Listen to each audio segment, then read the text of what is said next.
So cleanliness పరిశుభ్రత ముఖ్య ధ్యేయంగా గవర్నమెంట్ ఆఫ్ ఆంధ్రప్రదేశ్ ఈ ప్రోగ్రామ్ని స్టార్ట్ చేసింది.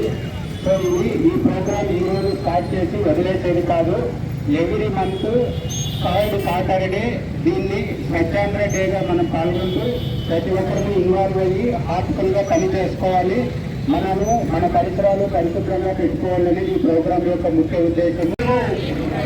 ఆంధ్రప్రదేశ్ రాష్ట్రాన్ని శుభ్రపరచడంలో సహాయం చేస్తుందని నమ్ముతూ ఈ రోజు నుండి నా తోటి వారికి కూడా స్వచ్ఛతపై అవగాహన కల్పించడానికి ప్రయత్నిస్తానని మన ఆంధ్రప్రదేశ్ను స్వచ్ఛ ఆంధ్రప్రదేశ్గా తీర్చిదిద్దేటట్టు నా వంతు కృషి చేస్తానని ప్రమాణం చేస్తున్నాను.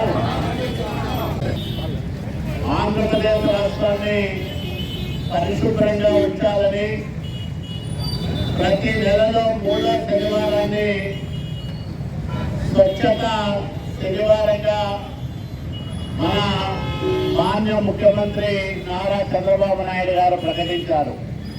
ప్రధానమంత్రి నరేంద్ర మోడీ గారు స్వచ్ఛ భారత్ కార్యక్రమంలో భాగంగా అనేక పనులు చేస్తూ ఉన్నారు దేశవ్యాప్తంగా. అందులో భాగంగా స్వచ్ఛాంధ్ర కార్పొరేషన్ మనం ఏర్పాటు చేసుకున్నాం.